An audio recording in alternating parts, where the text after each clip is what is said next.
1951 कर्नाटक के Kolar gold fields KGF में सोने की खदानों का पता चलता है। सूर्यवर्धन नाम का एक चालाक और शक्तिशाली व्यक्ति इस मौके का फायदा उठाता है। वह स्थानीय लोगों और सरकार को धोखा देकर खदानों पर कब्जा कर लेता है और अपना क्रूर साम्राज्य स्थापित करता है। वह मजदूरों को गुलाम बनाकर उनसे सोना निकलवाता है और केजीएफ पर अपनी पकड़ मजबूत करता जाता है। 1978 मुंबई की गलियों में एक गरीब लड़का बड़ा हो रहा होता है जिसका नाम राजा कृष्णप्पा बैरिया है, लेकिन उसे सब रॉकी के नाम से जानते हैं। रॉकी की मां मरते वक्त उससे वादा लेती है कि वो दुनिया का सबसे अमीर और शक्तिशाली आदमी बनेगा।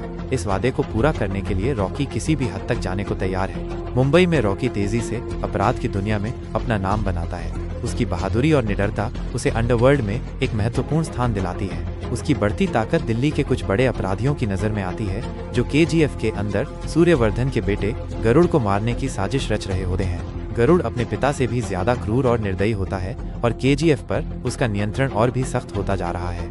रॉकी को गरुड़ को मारने का काम सौंपा जाता है। वह एक मजदूर के रूप में केजीएफ में प्रवेश करता है। वहाँ की भयावह स्थिति और मजदूरों पर हो रहे अत्याचार को देखकर रॉकी अंदर से हिल जाता है। गुलामों की तरह काम कर रहे लोग जिन्हें मामूली गलतियों पर भी बेरहमी से पीटा जाता है, उसे अपनी मां के संघर्ष की याद दिलाते हैं। शुरू में रॉकी का मकसद सिर्फ गरुड़ को मारकर अपना काम पूरा करना होता है, लेकिन धीरे धीरे उसका हृदय परिवर्तन होने लगता है।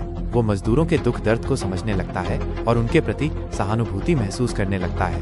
वो उनकी बेबसी और निराशा को करीब से देखता है। केजीएफ के अंदर रॉकी को कई चुनौतियों और दुश्मनों का सामना करना पड़ता है। उसे गरुड़ के करीब पहुंचने के लिए खतरनाक रास्तों से गुजरना होता है। इस दौरान वह खदानों के अंदरूनी कामकाज, सत्ता के खेल और वफादारी और धोखे के जटिल रिश्तों को समझता है। वो धीरे धीरे मजदूरों के बीच अपनी जगह बनाता है और उनके लिए उम्मीद की एक किरण बन जाता है। फिल्म में रॉकी की बहादुरी, उसकी चालाकी और मुश्किल परिस्थितियों में भी हार न मानने वाले जज्बे को दिखाया गया है। वो न सिर्फ अपने मिशन को पूरा करने की कोशिश करता है, बल्कि अनजाने में ही केजीएफ के दबे हुए लोगों का मसीहा बनने की राह पर चल पड़ता है। कहानी एक ऐसे मोड़ पर समाप्त होती है जब रॉकी और गरुड़ का आमना सामना होने वाला होता है। गरुड़, जो अब तक केजीएफ का निर्विवाद बादशाह बना हुआ था, रॉकी के रूप में एक बड़ी चुनौती का सामना करता है। केजीएफ के मजदूरों को अब एक उम्मीद दिखाई देती है कि शायद कोई है जो उन्हें इस क्रूर शासन से मुक्ति दिला सकता है। पहले भाग का अंत दर्शकों को दूसरे भाग के लिए उत्सुक कर देता है, जहां रॉकी और गरुड़ के बीच अंतिम मुकाबला होगा